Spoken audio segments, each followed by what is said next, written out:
But there are organizations that are called independent ministries. Who are independent ministries? People who simply have their own ideas. Ted Wilson had the audacity to say at the meetings, what did God do?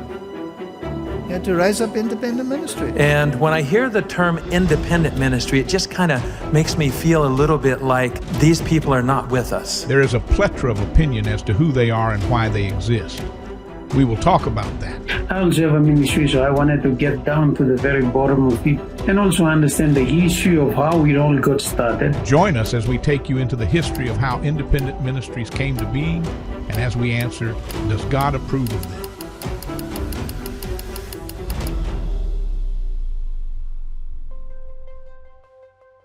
The idea of independent ministry being dangerous didn't start today. This debate goes all the way to Ellen White's time. Now, I want to be clear right away that there are two extremes that we have to avoid. On one side, some ministries claim that the only way to do God's work is through the conference. On the other side, there are ministries that attack the church and try to pull people away from the last day remnant church of God. Both are wrong. The kind of independent work we're talking about is different. These are ministries like Edson White's Morning Star, Percy Megan, and E.A. Sutherland's Medicine School, and modern ministries like Amazing Facts or Amazing Discoveries, Class of Mind, Adventist Media Connect, Wildwood, Uchipine. They operate independently but still hold firmly to Adventist beliefs and mission. Ellen White sometimes used the words like irregular lines, self-supportive missionaries who go out on their own and establish institutions like sanitariums, schools, health food restaurants, food factories, etc. without conference support. They had liberty to do that without conference trying to restricting and controlling the work. This would be a fatal mistake on the conference part. We are told from the pen of inspiration. There will be those among us who will always want to control the work of God, to dictate even what movements shall be made when the work goes forward under the direction of the angel who joins the third angel in the message to be given to the world. God will use ways and means by which it will be seen that he is taking the reins in his own hands. The workers will be surprised by the simple means that he will use to bring about and perfect his work of righteousness. So this happened in the past, is happening now, and will happen even up to the time of the latering. Those who work independently will in some areas provoke the anger of the conquerors who think they should control all the work. Those who have not understood this point ought to know this as we near the end of time. In fact, Ellen White wrote many times that God himself started this kind of work. She even said the conference is not supposed to control the work. Here's what she wrote in defense of the irregular lines. It has been a necessity to organize union conferences, that the General Conference shall not exercise dictation over all the separate conferences. The work of God is not to be trammeled. It is not to be bound up in the hands of a few men. When the regular lines prove inefficient, irregular lines will be taken up by men whom the Spirit of God has moved. Now, when we say inefficient, we're not talking about corruption or apostasy. Sometimes it simply means they cannot reach everyone who needs to be reached. There's still so many places to be reached to hear the message. That's just the reality that we cannot ignore. Let me share how Ellen White described these independent workers. She calls them self-supportive ministries. Self-supporting missionaries are often very successful. Beginning in a small, humble way, their work enlarges as they move forward under the guidance of the Spirit of God. Let two or more start out together in evangelistic work. They may not receive any particular encouragement from those at the head of the work that they will be given financial support. Nevertheless, let them go forward, praying, singing, teaching, living the truth. They bear the message God gives them, and their efforts are crowned with success. Many will be brought to a knowledge of the truth who, but for these humble teachers, would never have been won to Christ. This isn't just nice theory. Ellen White saw it happening firsthand. She witnessed cases where church leaders weren't following God's blueprint for their institution, even during her lifetime. Sometimes it broke her heart. She was clear, if we're gonna build institutions, we need to follow God's blueprint. But what if we don't? Well, here's what she said about that. If a worldly influence is to bear sway in our school, then sell it out to worldlings and let them take the entire control. And those who have invested their means in that institution will establish another. She said this about our schools, but the principle applied to all conference-run institutions. Her message was clear. If leadership won't follow God's direction, step aside and let others do it right, even if that means working independently. If we're just going to copy what the world is doing, we might as well let them handle it. There were many times when institutions strayed from the blueprint, and God directed Ellen White to call on independent workers who understood His plan to carry out the work exactly as He intended. We'll dive deeper into this blueprint in another video and look at where we've fallen short. But here's what's really exciting. If you're wondering about the impact of self-supportive work, just wait until you hear what happened when some of our most spirit-filled pioneers had to go independent.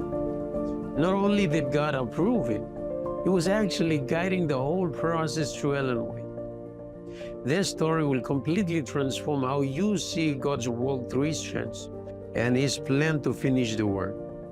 When we look at independent ministries, we discover some amazing pioneers whose stories are truly inspiring. They're like modern-day biblical heroes. While there are many examples, let's focus on 3 remarkable stories that really shows how God used independent ministries to advance His work. Ellen White's own son Edson saw wonderful opportunities which many Adventists have overlooked, bring hope to African American communities in the South. Rather than giving up when the conference wouldn't support him, he boldly launched the Morning Star, a missionary boat that brought schools, evangelism, and medical care to people along the Mississippi River who needed it the most. Let me tell you about another remarkable pioneer, Brother Sherman. Ellen White had great respect and admiration for this dedicated man who served as a self-supportive missionary in the southern United States during the late 1800s and early 1900s. With incredible dedication, he supported his ministry by working as a carpenter and laborer, building, repairing, and doing farm work while spreading the gospel message. Here's what the inspiration tells us about his work. Do you know that you are criticizing the work of a man who has been visited by the angels of the Lord? Who has sent you to a field where a good work is in progress, to show your zeal by tearing it in pieces? If this is working in the regular lines, it is high time that we worked in irregular lines. Though Sherman worked independently, Ellen White clearly saw God's hands guiding and using him powerfully. But wait until you hear about E.A. Sutherland and Pierce Megan. While working at Bell Creek and Emmanuel Missionary College, EMC, these visionaries studied the spirit of prophecy and dreamed of creating a school that truly followed God's principles. When they tried implementing these ideas in the existing institutions, they met resistance. They consulted Ellen White about starting their own work, but she advised them to wait for the right time. Then in 1901, she gave an encouraging signal about independent ministries. Here's what she said. The time has come when we should hear less in favor of the regular lines. If we can get away from the regular lines into something which, though irregular, is after God's order, it may cut away something of the irregular working which has led away from Bible principles. While pioneers like Brother Sherman were already doing independent work, Sister White hadn't yet fully focused on building up this approach. From the beginning of Adventism until the early 1900s, she primarily worked with conference-run institutions, that is until 1904. That year marked a turning point as she embraced self-supportive work. She encouraged Megan and Sutherland to start the independent work in Nashville and specifically warned the conference not to interfere with the Medicine School project. It is not the duty of these men, i.e. Megan and Sutherland, to place themselves under the control of the conference. The Lord does not require that the educational work at Madison shall be changed all about before it can receive the hearty support of our people. The work that has been done there is approved of God, and He forbids that this line of work shall be broken up. The Lord will continue to bless and sustain the workers as long as they follow His counsel. Let me share something remarkable. Sutherland and Megan's independence was actually directed by Ellen White herself. She specifically told them not to put medicine under conference control. Here is what Megan wrote in his diary from May 1907 to 1914. Talk with Sister White regarding attitude of General Conference toward us. Mrs. Sarah McKenna Furr and Lillian Present told Sister White that the administration held we had no right to go and get money unless we were owned by the conference. She replied, "You are doing double what they are. Take all the donations you can get. The money belongs to the Lord and not to these men. The position they take is not a God. The Southern Union Conference is not to own or control you. You cannot turn things over to them." Why? Because when things were turned over to them, they force people to go against their conscience and not follow the counsels. The enemy never sits idle when God's people step out in faith. Sadly, the strongest opposition often came from an unexpected source within the church itself. That's exactly what these early independent pioneers faced. Take Brother Sherman, for instance. Despite his quiet and faithful work reaching the overlooked, some leaders actually mocked him and tried to tear down what God had established through him. Ellen White had to step in with these powerful words. I am greatly troubled in behalf of Brother Shireman, whom I know the Lord loves. God will be his friend and helper and his exceeding great reward. God is displeased with the spirit you have manifested. Your insinuations and criticisms are most unbecoming. When you ought to be a teacher, you have need that one teach you. Do you know that you are criticizing the work of a man who has been visited by the angels of the Lord, who has sent you to a field where a good work is in progress, to show your zeal by tearing it in pieces? Despite God's clear calling on his life, some leaders viewed him as problematic, simply because they couldn't control him. They questioned his work and withheld support. Let me tell you about Hudson White and the Morning Star ministry. Even Ellen White's own son faced significant challenges because his ministry operated independently from the conference.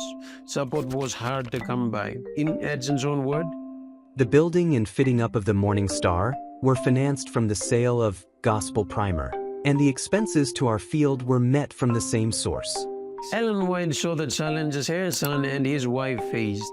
In a heartfelt letter of encouragement to them, she wrote, If there is no chance whatever for you to cancel your debts, and as far as you can see, there is no way open, if the means that would help you to do this and to be a blessing to others is taken away as it appears to be, keep at your work. God knows all about it, and he will open up some way which men will not be able to close.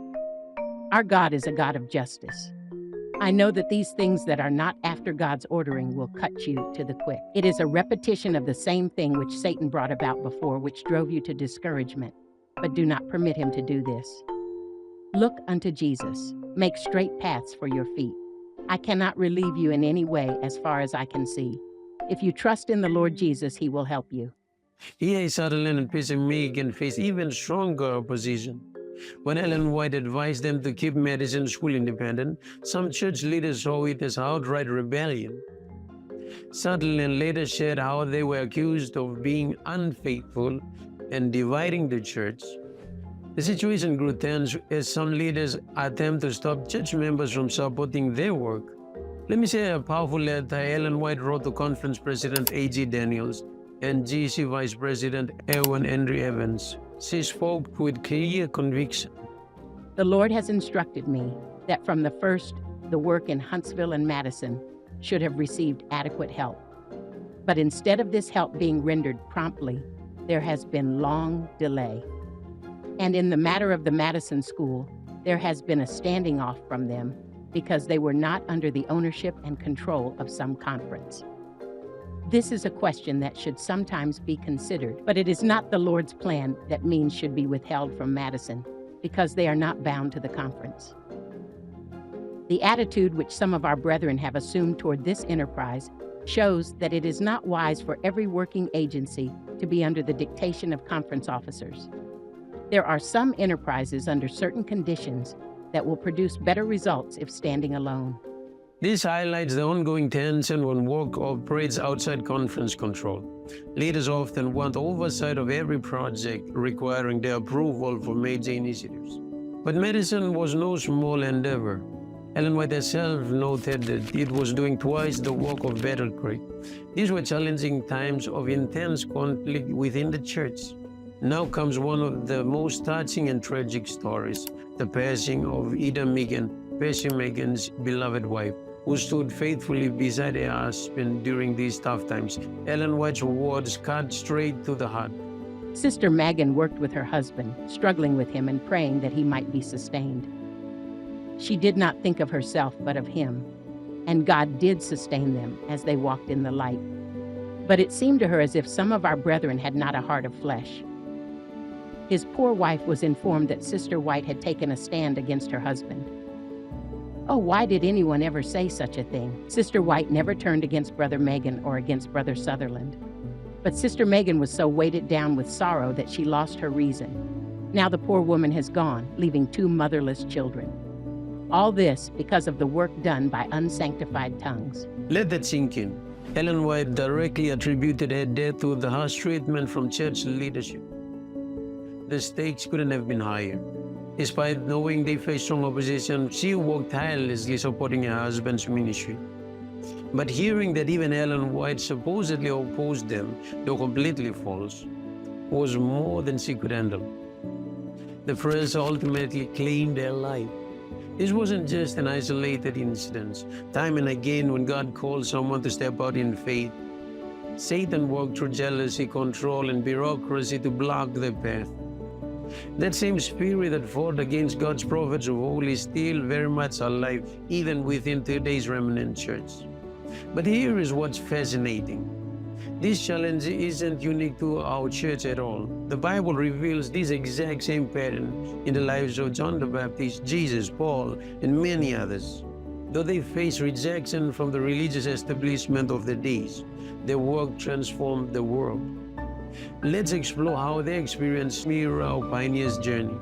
Throughout history, God's most powerful and spirit-filled movement have always flourished independently of centralized religious authority. Take John the Baptist. He launched his ministry in the wilderness, completely separate from Jerusalem's temple hierarchy. Though the Sanhedrin never approved his work, listen to Christ's remarkable endorsement. Among them that are born of women, there hath not risen a greater than John the Baptist. His voice rang out from the wilderness as a clear call for reform, preparing hearts for Jesus' arrival. The Desire of Ages makes this fascinating observation.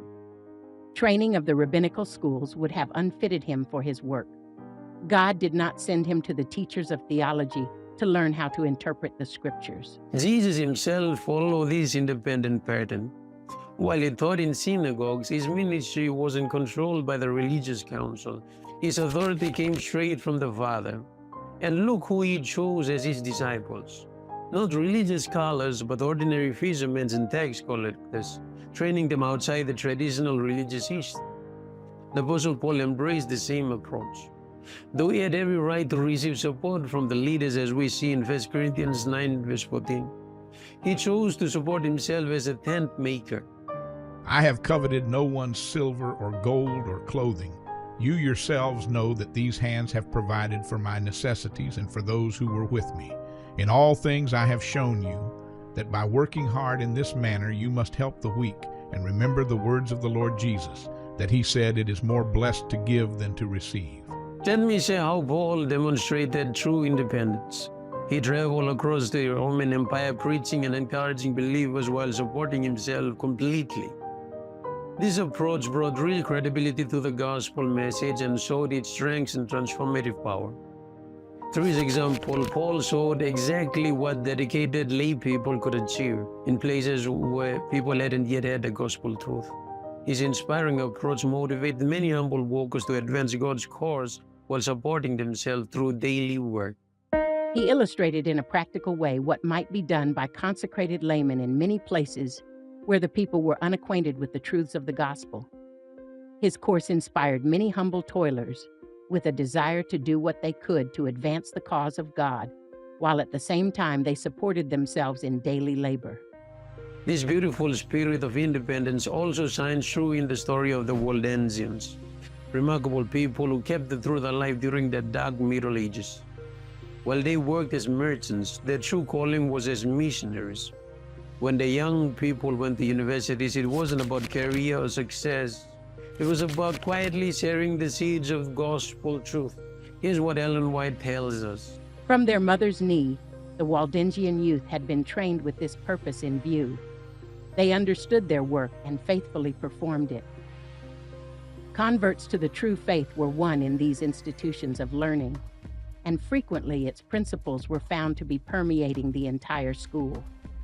They felt that God required more of them than merely to preserve the truth in its purity in their own churches, that a solemn responsibility rested upon them to let their light shine forth to those who were in darkness. Through this personal independent outreach, great reformers like John Huss and Martin Luther first encountered God's Word.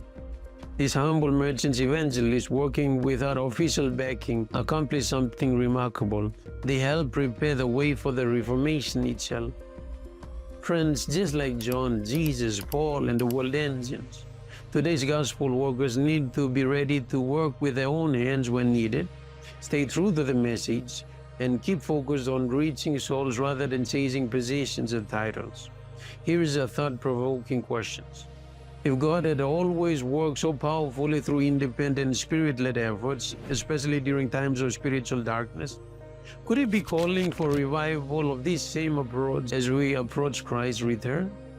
Throughout history, God has done amazing work through people who operated outside the established system. Ellen White was crystal clear that during times of spiritual decline, we can't restrict God's work to conference control alone. Listen to this powerful insight from the inspiration. When it comes to making everything amenable to Battle Creek, to be controlled by Battle Creek, I shall protest with pen and voice. We have had regular lines until we want some irregular lines to see if they will make any better showing than the regular lines have done. Battle Creek represents the central control of the General Conference, control that often held back spirit-led initiatives. But our Lord has always raised up these irregular lines when needed. The Lord will walk around human system that resist His plan. The time has come when we should hear less in favor of the regular lines. If we can get away from the regular lines into something which, though irregular, is after God's order, it may cut away something of the irregular working which has led away from Bible principles. Looking at the Bible and the spirit of prophecy, it is wonderfully clear that as we approach the end times and the loud cry, much of God's work will flourish through individual efforts rather than conference structures. Are we hoping to see the whole church revived? That time will never come. There are persons in the church who are not converted and who will not unite in earnest, prevailing prayer. We must enter upon the work individually. We must pray more and talk less. This beautifully aligns with the biblical pattern. God promises to raise up an Elijah before the great and dreadful day of the Lord. Just as John the Baptist came in the spirit and power of Elijah, preparing hearts for Christ's first coming through his independent wilderness ministry, so too will God's final messengers share the three angels' messages with the same spirit-led boldness, many working beyond traditional channels. Paul gives us this encouraging reminder. For we can do nothing against the truth, but for the truth. Friends, this video shows how God has carved out a special place for independent ministries in His work. He has worked powerfully through independent workers before, through the faithful Waldensians, through Paul's ministries, to dedicated pioneers like Sutherland and Megan and Ellen White. And He'll do it again. The final outcry will ring out through those who will fully depend upon God, whether working in traditional or independent roles, all united and following His direct leading through prayer, sacrifice, and Spirit's power. Are you ready for that? May God bless you. Lighthouse Beams Ministry is an Adventist self-supportive ministry that is dedicated in spreading the truth of the three angels' message. If you feel that what we are doing has touched your life and can touch the lives of the others, please do support us by either PayPal as a one-time payment or become a Patreon supporter simply by clicking their respective link in the description below. Make a decision today to be part of something amazing and life-changing and help spread the everlasting gospel while we still have this little window of opportunity. God bless you all.